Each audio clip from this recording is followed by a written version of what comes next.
84 लागल्या धावा, भोवंडीती सत्ता आपुलिया मावा. लागो आगी नावा माझ्या मीपणा, सखू म्हणून या जगात कोणी आहे. आग लागू दे देवा माझ्या नावाला, जर मला पंढरपूरला तुझ्या दर्शनाला येता येत नसेल. सखूबाईंनी आपली करुणेची हाक त्या देवाला मारली. बाद झालं देव आता आहे. हा सासूबाईनं जाच केलेला त्रास मला त्रास वाटत नाही, पण तुझ्या दर्शनाला मला येता येत नाही, याच्या त्रासानं मी कंटाळून गेली आहे देवा, आता बस करा. अशी करुणार्द्र चित्ताने रंक होऊन राहीन तुझे द्वारे, आता पुरे ऐसी भरोवरी, आता पुरे ऐसी भरोवरी. रंक होऊन राहीन तुझे द्वारे, तुझा दास दासी मी दीन कामारी. तुका म्हणे करी कृपा आता, हे देवा आता कृपा कर माझ्यावर. संत सखूबाई 7 दिवस झालेले, 15 दिवस हिला अन्न पाण्या वाचून जागेवर बांधून मारायचं, मेली तरी चालेल महाराज, माणसं का जनावरही. पण तरी सखूबाईनं हार मानली नाही, तक्रार केली नाही. आता फक्त देवा तुझं दर्शन मला होणार नाही याच्या चिंतेनं संत सखूबाई करुणार्द्र चित्ताने देवाला हाका मारू लागली. याला म्हणतात माणसाच्या आतमध्ये असलेली ही प्रार्थना नावाची शक्ती आहे. उपयोग करत नाही आपण. देवानं आपल्याला जन्माला घालताना या शक्ती टाकूनच आपल्याला जन्माला घातलेलं आहे, आणि या शक्ती देवानं आपल्या पदरच्या आपल्याला दिलेल्या आहेत. कर्मानं मात्र केवळ दुःख मिळालेलं आहे आपल्याला. कर्म आपल्याला दुःख देत आहे, पण देव आपल्याला या शक्ती देतो. या शक्तींचा उपयोग आपण केला पाहिजे. कधीतरी देवाच्या समोर बसून प्रार्थना मुद्रा टाकून त्या देवाला आपल्या हाक मारले पाहिजे. देवा माझ्या मुलाला नोकरी लागली, खूप छान झालं तुमच्या कृपेनं. सुखाचे 2 शब्द देवाला आपले सांगितले पाहिजेत.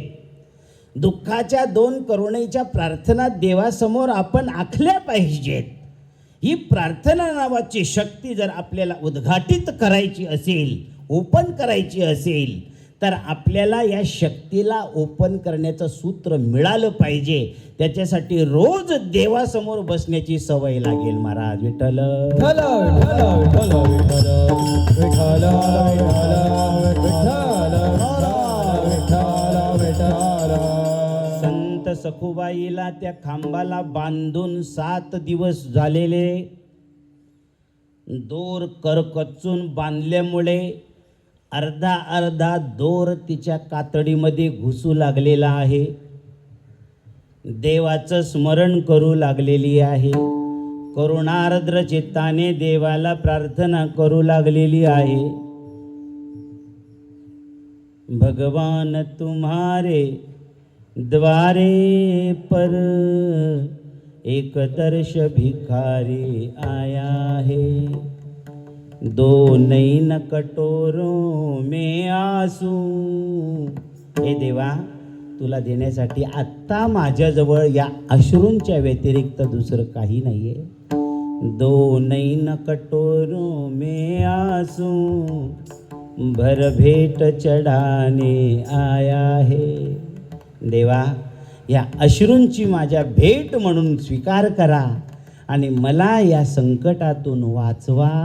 महाराज करुणार्द्र चित्ताने, खास करून नारीने जर करुणा ओपन करून उघडून प्रार्थना नावाची शक्ती उद्घाटित करून का जर देवाला हाक मारली, तर त्रिभुवनाचा स्वामी असलेल्या देवाला घाम फुटतो. महाराज भगवान पांडुरंग परमात्म्याच्या कानावर अनुक्षणी सखूबाईची हाक गेली.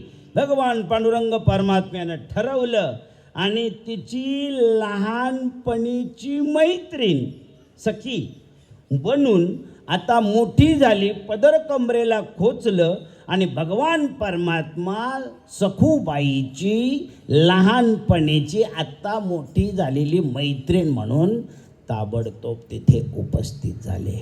काय गो सखू, काय गो सखू, इतके गोड हाक मारणारे माझ्या सासरमध्ये जन्माला कोणी आला नाही जिंदगीत. म्हणजे अशी कधी गोड हाक ऐकली नाही. कोण हाक मारते मला, कोण ग तू? अगं मी इठाई. मी कोण? इठाई. विठाई नाही, इठाई. मी इठाई, तुझी लहानपणीची मैत्रीण. असं मग एवढी तू बदलली कशी काय ग? मला काय ओळख पटेना तुझी काय. अगं ते जाऊ दे, तुझं काय चाललंय ते सांग. हे बघ माझं हे असलं चाललंय. सासूबाईने बांधून ठेवलंय, पंढरपूरच्या वारीला चालली होती म्हणून. चिंता काय त्याच्यामध्ये? एक काम कर, तुझ्या जागेवर मी बांधून राहते, तू जाय पंढरपूरला म्हणे. असं कसं होईल? तुला काय करायचं गेले? तू फक्त म्हणा पंढरपूरला जायचं आहे ना तुला. हां बापा, पंढरपूरला जर मला जायला मिळालं जिंदगी माझी सफल झाली ग. चिंता करू नको. ताबडतोब उशीर न लावता तिच्या खच पडला होता महाराज. दोरानं जे बांधलं होतं त्या उलटा सासूबाईनं त्याचे डाग व्रण तिच्या शरीरावर अंगावर पडलेले. अशा परिस्थितीमध्ये देवाच्या डोळ्यामध्ये अश्रू आले महाराज. काय ग सखूबाई, इतका त्रास तू सहन केला त्या पांडुरंगासाठी आणि तुला आतापर्यंत इतका उशीर का करावा वाटला? बांधता क्षणी त्याच दिवशी जर का असली प्रार्थना केली असती तर त्यांनी मला अजून 4 दिवस अगोदर पाठवलं नसतं का तुझ्याकडे? वगैरे वगैरे बोलण्यामध्ये तिला गुंतवलं. तेवढ्यामध्ये तो दोर तिच्या शरीरात घुसलेला तिनं काढला पांडुरंगाने आणि मग स्वतः बांधून घेतलं खांबाला. सखूबाई म्हणते मी कशी जाऊन? सासूबाईनं पाहिलं तर ती चिंता नको करू, ती झोपी गेलेत. अगं दिवसाचे 12 वाजलेत, ते कशी काय झोपी जातील? तुला काय करायचं गेले?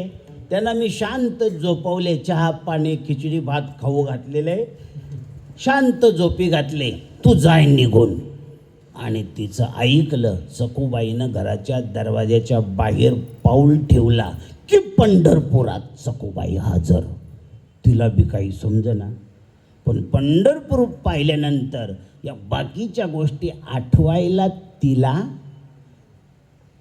वेळ लागला नाही. हे बाकी गेले ते भूस जावो परते.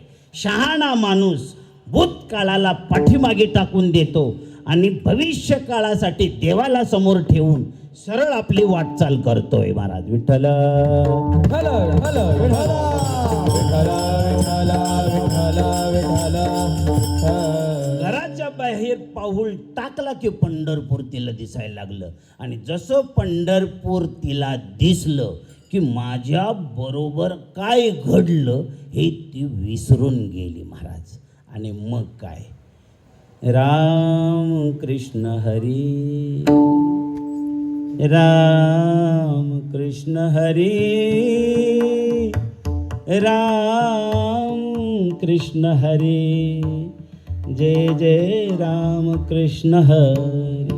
रामकृष्ण हरी महामंत्रानं स्वतःला तिनं झोपून दिलं.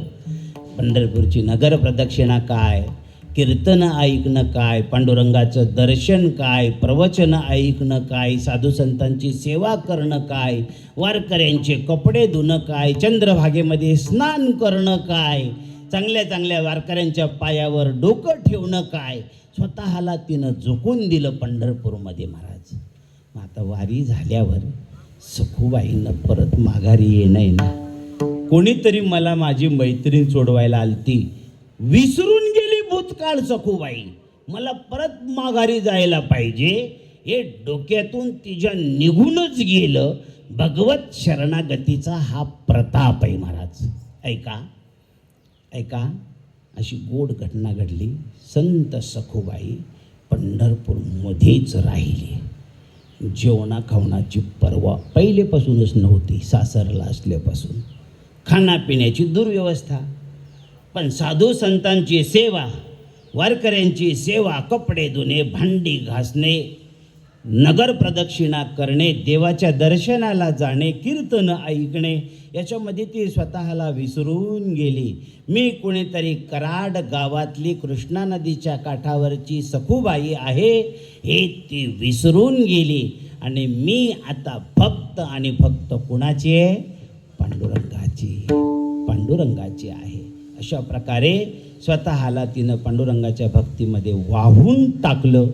आणि त्याच्यानंतर महाराज एक घटना घडली. बरेच दिवस खाण्यापिण्याकडे दुर्लक्ष, 7 दिवस घरात उपवाशी.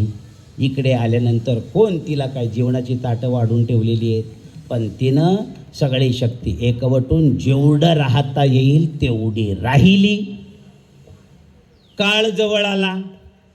संत सखूबाई एक दिवस पंढरपूर क्षेत्रामध्ये पुंडलिकरायांच्या मंदिरापाशी चंद्रभागेच्या वाळवंटात महाद्वाराच्या खाली आपले प्राणत्याग करून गेली. कोण? संत सखूबाई. प्राणत्याग केला. शरीर पडलेलं आहे चंद्रभागेच्या वाळवंटामध्ये, तिचं शरीर पडलेलं आहे. हा हा हा हा म्हणता वारकऱ्यांची तिच्या भोवती गर्दी झाली. कोण ग बाई? कोण बाई? कुठली बाई? कोण बाई? कुठली बाई? आता कशाला कोणाला कळणारी कोण बाई आहे आणि कुठली बाई आहे? सगळ्यांना संभ्रम निर्माण झाला. पण ही सगळी पांडुरंग परमात्म्याची लीला. ऐका, पांडुरंग कुठं आहे? पांडुरंग कुठं आहे? पांडुरंग कृष्णा नदीच्या काठावर कराड गावामध्ये खांबाला हिच्या जवळ बांधला गेलेला आहे. पांडुरंग परमात्मा तिथं. इथं ही शरीर सोडून दिलं. कर्मधर्म संयोगाने तिच्या गावाजवळचा बेहळ म्हणून गावाचा एक ब्राह्मण, तो यांच्या घरी नेहमी यायचा. याला माहिती होती ही सखूबाई. तिनं न्याहाळून पाहिलं त्यानं, तर अरे बापरे, ही बाई ती दुसरी तिसरी कोणी नसून ही आमच्या गावाशेजारची कराड गावातली सखूबाई आहे. चिंता करू नका, ही आमच्याच गावाजवळची बाई आहे. आता कोण हिचं प्रेत तिकडं नेत बसेल एवढ्या लांब पंढरपूरपासून कराड गावामध्ये? त्यामुळे पंढरपूरलाच हिला अग्नी द्यावा असं ठरलं. तिचं नाव गोत्र सगळं तो स्वतःच ब्राह्मण असल्यामुळे त्यानं सखूबाईच्या प्रेताला अग्नी दिला. आता सखूबाई राहिली का संपली? सखूबाई संपली. ऐका, आता तिकडं जी खांबाला बांधून आहे तिला कोण सोडवेल? तिला जर का सोडवणारा जोपर्यंत कोणी जात नाही तोपर्यंत ती जी आहे इठाई मैत्रीण ती तिथंच खांबाला बांधून. अशा प्रकारे रुक्मिणी मातेला, आई साहेबांना ही चिंता पडली. ही तर इथं गेली, जोपर्यंत ही तिथं परत जात नाही तोपर्यंत माझा धनी, माझा बाबा तिथून परत सुटणार नाही. रुक्मिणी आई साहेबांनी स्वतः स्मशानभूमीमध्ये जाऊन जिथे सखूबाईला अग्निसंस्कार दिला होता तिथून एक हाड उचललं. साऱ्या सृष्टीला निर्माण करणारी माता साहेब रुक्मिणी माता, तिला काय अवघड जातंय महाराज? तिनं त्या सखूच्या हाडाला उचललं आणि त्या हाडापासून दुसरी सखू तयार झाले. सखूबाईनं प्रतिज्ञा केली होती, मी आता पंढरपूरमध्येच मरेन, आता मी परत जाणार नाही. रुक्मिणी मातेने सांगितलं, ए सखू, ज्या शरीरानं तुझ्या प्रतिज्ञा केली होती मी पंढरपूरमध्येच मरेन, मेलीस का नाही? आता तू ती सखू नाही, आता तू माझी सखू. लवकरात लवकर कराडला जा इथून आणि तुझ्या जागेवर जी बांधलेली आहे तिला लवकर सोड. म्हणे, मातोश्री हे काय बोलता तुम्ही? अगं तुला माहिती नाही, तुझी मैत्रीण आली होती तिला बांधून. हां, बांधलेली. आणि तू तर प्रतिज्ञा केली मी इथंच मरण. मेली तू, पण तिचं काय? मग ती कोण आहे?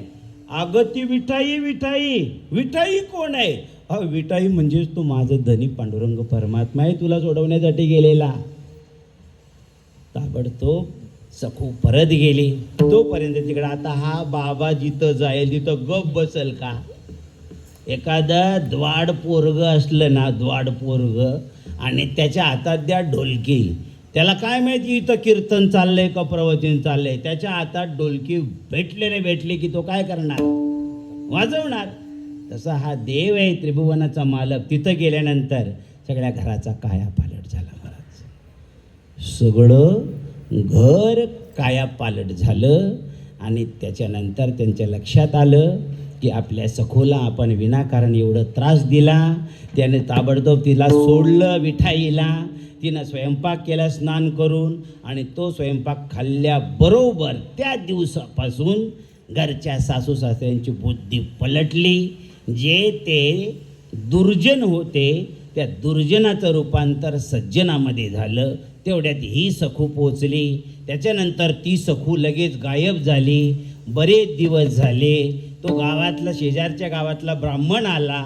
तो सांगायला लागला, अरे सखूल मेली, मी माझ्या हातानं आग दिली तिला, मग ही कोण?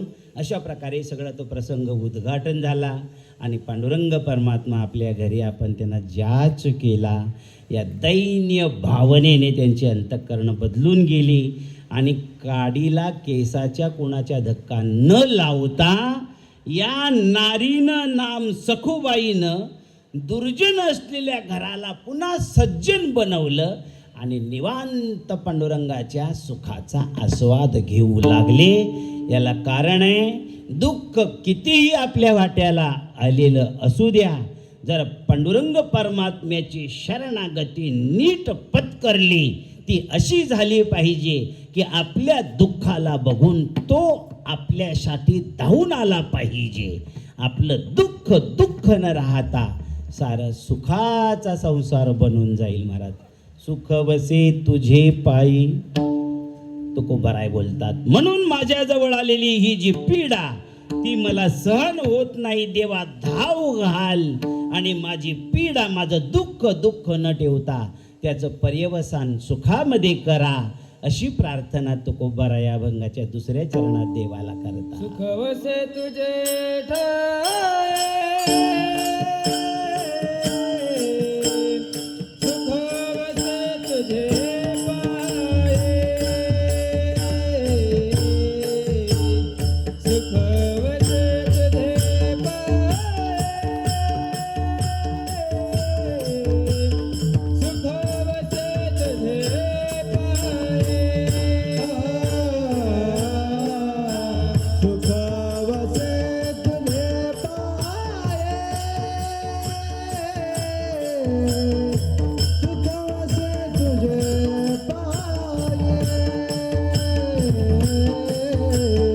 वसे तुझे पाये, सुख वसे तुझे पाये, वसे तुझे पाये, मद ठेवे ते ठाये, मद ठेवे ते ठाये, वसे तुझे पाये, सुख वसे तुझे पाये, सुख वसे तुझे पाये, सुख वसे तुझे पाये.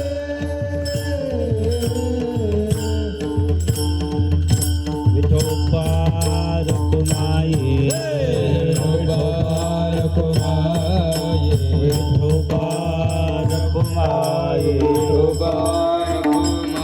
विठोबा रखुमाई, विठोबा रखुमाई, विठोबा रखुमाई, विठोबा रखुमाई, विठोबा रखुमाई, विठोबा रखुमाई,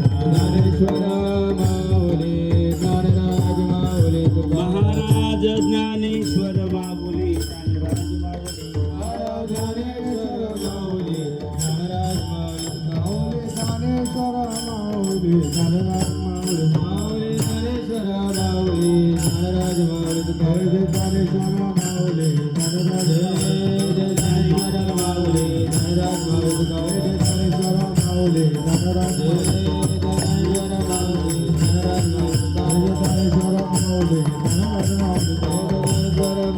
ज्ञानराज माऊली ज्ञानेश्वर माऊली ज्ञानराज माऊली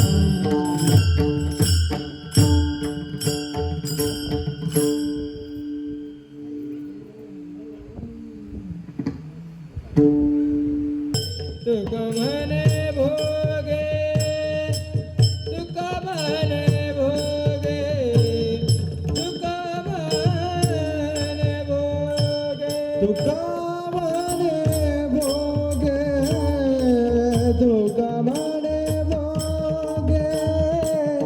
तुका म्हणे भोगे तुका म्हणे भोगे तुका म्हणे भोगे तुका म्हणे भोगे तुका म्हणे भोगे तुका म्हणे भोगे किडा केले दाबवे गे किडा कसे तुझे पाये मद ठेवे तये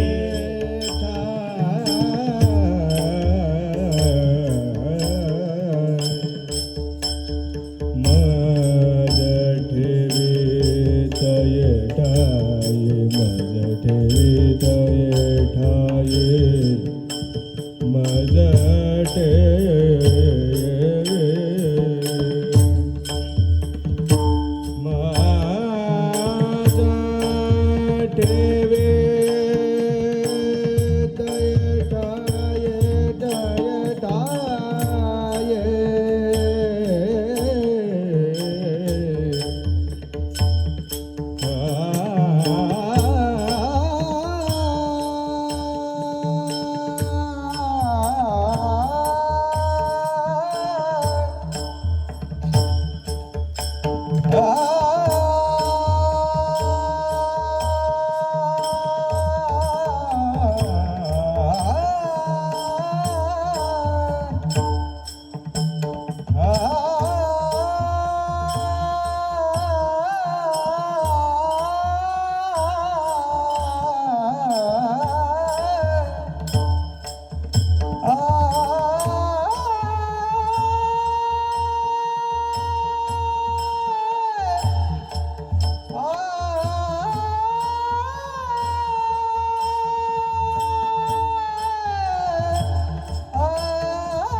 चप्पल आला नाही तर काय माणसं आहे ती, एवढं कळत नाही यांना.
तीन, तिच्या वाट्याला आज जो भविष्यकाळ आहे तिची लेकरं. आता आपलं संपलेलं आहे, पण या लेकरांच्या वाट्याला असलं दुःख येऊ नये याचा प्रधानतेनं विचार तिला करावा लागेल. तेव्हा ज्यांच्यासाठी ती आज झुरते ते सुद्धा तिचं दुःख पाहून नक्कीच ते सुद्धा कुठेतरी दुर्गतीमध्ये असणार. तेव्हा त्यांच्यासाठी, लेकरांसाठी आणि आपण तिच्यासाठी जे आलेलो आहोत, या आपल्याला सुद्धा तिनं एक प्रकारचं आश्वासन द्यावं देण्यासाठी आपल्या ज्योतिताईला आपण सगळ्यांनी बाहेर काढूया. देव परमात्मा त्याच्याजवळ ज्या शक्ती आहेत त्या शक्तीपैकी एखादा अंश जरी तिच्या वाट्याला तिनं फेकला तरी ती निहाल होऊ शकते. आणि देवाला आपण सगळ्यांनी मिळून प्रार्थना करूया. हे घर सुंदर घर आहे महाराज. एवढं सुंदर घर कशाला म्हणतो? जिथे नात्यांमध्ये जिवंत चेतना असते त्याला घर म्हणतात. नाती जिथे मेली जातात त्याला घर बोलणार आपण महाराज. आमची देवयानी ताई वर्षभर आपल्या लेकरासाठी इथं ठाण मांडून बसून राहिलेली आहे महाराज. अजून घराची उदाहरणं कशी पाहिजेत? अजून तिचा भाऊ आहे आमचे किरणजी. आतल्या आत त्याचं काही चालत नाही म्हणून, पण त्याला असं वाटतं की मी माझ्या बहिणीसाठी हे केलं तर हे होईल, तो इतका तयार आहे. घर याला म्हणतात. तिचे वडील, तिचे मामा समोर बसलेत. मामाने एक शब्द वापरला त्यावेळेस, ज्योती तुझ्यासाठी असं तू विसरू नको की प्रवीण गेला म्हणून. तुझ्यासाठी जसा प्रवीण तुझ्यासाठी आसरा होता तसाच्या तसा आसरा आम्ही जिवंतपणाने सारे आयुष्यभर तुझ्या पाठीशी आहोत. घर याला म्हणतात. एका गोष्टीनं आपली ज्योतिताई जरी हतभागी बनलेली असली तरी तिच्या भोवती हा जो नात्याचा घेरा आहे हा मला तरी जिवंत घेरा दिसतो. आणि असं घर मला नाही वाटत सगळ्या सासरकर्णींच्या वाट्याला येतं म्हणून. त्याप्रमाणे ज्याप्रमाणे ती या दुःखामध्ये होरपळत आहे, त्या दुःखातून परमेश्वरानं तिला बाजूला काढावं अशासाठी एक. आणि दुसरी महत्त्वाची गोष्ट, इथून इहलोकातून आपल्यामधून निघून गेलेले हे जे प्रवीणजी आहेत यांच्या सद्गतीसाठी, कारण इथलं तिचं जे प्रेम आहे, इथला तिचा जो स्नेह आहे तो त्यांना बाहेर खेचणार, पुन्हा माघारी खेचणार महाराज. तेव्हा त्यांना उत्तम गती मिळाली पाहिजे. तिला सावरणं आणि त्यांना उत्तम गती मिळणं यासाठी आत्ता आपण इथे जे उपस्थित आहोत, कधी कधी माणसं दिसायला जिवंत दिसतात पण खूप मेल्यासारखे. कुठं पण चप्पल, कुठं पण इतकं भान राहत नाही महाराज. तेव्हा देवाला जर का आपल्याला हाक मारायची असेल, देव म्हणजे काय चाकर आहे का चपलीसारखा आपल्या घरातला? जगाची उलथापालथ करण्याचं सामर्थ्य देवात आहे. असल्या देवापर्यंत आपल्याला आपली प्रार्थना पोहोचवायची असेल तर प्रार्थनेमध्ये दम असावा लागतो महाराज. प्रार्थनेमध्ये ताकद असावी लागते. ती प्रार्थना जर त्याला पोहोचवायची असेल, सखूबाईनं कराड गावातून पंढरपूरपर्यंत प्रार्थना कशी पोहोचवली हे उदाहरणं कशासाठी हाताळतो आपण? शिकण्यासाठी. तेव्हा आपण अंतःकरणापासून त्या परमात्म्याला हाक मारूया, देवा आमच्या ज्योतिताईला सांभाळण्यासाठी. अस्तव्यस्त झालेलं तिचं हे जे घर आहे, त्याच्यानंतर तिचं माहेर आमच्या मांगरूळचं, तेही तिच्यामुळे अस्तव्यस्त झालेलं घर आहे त्याच्यासाठी. त्याच्यानंतर सरवलीला आमच्या तिच्या मामाचं जे गाव आहे, घर आहे, तेही या वातावरणामुळे अस्तव्यस्त झालेलं आहे. या तीनही घरांना सांभाळण्यास सावरण्यासाठी या 3 घरावर इथे बसलेल्या सगळ्यांची एक विशेष प्रकारची अपेक्षा आहे. कधी ही घर दुःखातून बाहेर पडतंय अशा प्रकारची अपेक्षा धरून आपण सगळीजण काढ मावशी तिथे चप्पल. तेव्हा या 3ही घरांना सावरण्यासाठी रामकृष्ण हरी मंत्र 1 मिनिट आपण जपायचा आहे. सगळ्यांनी मनापासून जप करायचा आहे. नीट बसा, सगळ्यांनी नीट बसा. रामकृष्ण हरी मंत्राची पावर आपल्याला माहिती नाही सज्जनांनो सगळ्यांना, पण हा जो मंत्र आहे हा दिवंगतापर्यंत पोहोचतो आणि त्या सर्व शक्तिमान परमात्म्याच्या शक्तीला हात घालणारा हा मंत्र आहे. आणि म्हणून आम्ही आमचे लेकरं अगदी अंतःकरणापासून 8 दिवस अहोरात्र 24 तास या मंत्राचा खेळ मांडतो मैदानात महाराज. आपल्यालासुद्धा मी एक विनंती करेन, रामकृष्ण हरी या मंत्राचा आश्रय आपण घेऊया. त्या करुणार्द्र चित्त असलेल्या परमात्म्याला हाक मारूया. हे परमेश्वरा, आमच्याकडे तुला देण्यासाठी दुसरं काही नाही, आणि काय दिलं म्हणजे त्याच्याजवळ कशाचा अभाव आहे व त्याला आपण काय देऊ शकतो. आपल्याला जे दिलंय ते त्यानं दिलंय, त्याला काय देऊ शकतो आपण, पण त्याला भावनेचा दुष्काळ आहे, प्रेमाचा दुष्काळ आहे. प्रेमयुक्त अंतःकरणानं रामकृष्ण हरी महामंत्र 1 मिनिटपर्यंत आपण जपूया आणि या मंत्राच्या द्वारा त्या परमात्म्याला हे मागूया. देवा, आम्ही तुम्हाला प्रार्थना करतो. आमची ज्योतिताईचं सगळं घर, मांगरूळचं आमच्या देवयानी ताईचं सगळं घर आणि सरवलीचं आमच्या मामाचं तिच्या सगळं घर या दुःखातून बाहेर यावं आणि आमच्या प्रवीणजींना सद्गती द्यावी. तुमच्याकडे सर्व शक्तिमत्ता आहे, तेव्हा आमच्या प्रार्थनेला आपण हाक द्यावी अशी प्रार्थना या करुण भावनेने. माझ्या मागून बोला, मी पुढे बोलतो, सगळ्यांनी बोला. जेवढ्या मुखातून रामकृष्ण हरी येईल प्रार्थनेची शक्ती तेवढी मजबूत होणार. म्हणून एकदा 1 मिनिटासाठी रामकृष्ण हरी महामंत्राचा जप. नीट बसा. रामकृष्ण हरी,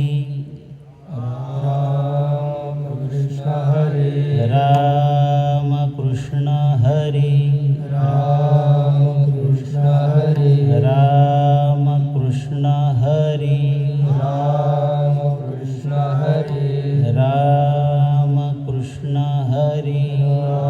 सगळ्यांनी बोला. रामकृष्ण हरी, रामकृष्ण हरी, रामकृष्ण हरी, रामकृष्ण हरी, रामकृष्ण हरी, रामकृष्ण हरी, रामकृष्ण हरी, रामकृष्ण हरी, रामकृष्ण हरी, रामकृष्ण हरी, रामकृष्ण हरी. पुंडलिक वरदा हरी विठ्ठल श्री ज्ञानदेव श्री पंढरीश भगवान की जय. याला श्रद्धांजली असे म्हणतात सज्जनांनो. ओके, मौन धरून गप्प राहणं ही श्रद्धांजली आपल्या भारतीय हिंदुस्थानातली परंपरा नाही, ही तिकडली परंपरा आहे. पण या मातीची हिंदुस्थानामधली ही परंपरा आहे. ईश्वराच्या नामाचं, ईश्वराच्या रूपासहित स्मरण करून याच्या आपल्या सगळ्यांच्या नामोच्चाराच्या द्वारा उत्पन्न झालेलं पुण्य आपण आज त्यांना अर्पण करू. या पुण्याच्या जोरावर, बळावर त्यांना उत्तम गती मिळो आणि हे घर दुःखातून बाजूला होवो अशी ईश्वरचरणी प्रार्थना करतो आणि या ठिकाणी थांबतो. विठ्ठल जय. जय विठ्ठल, जय जय विठ्ठल, जय जय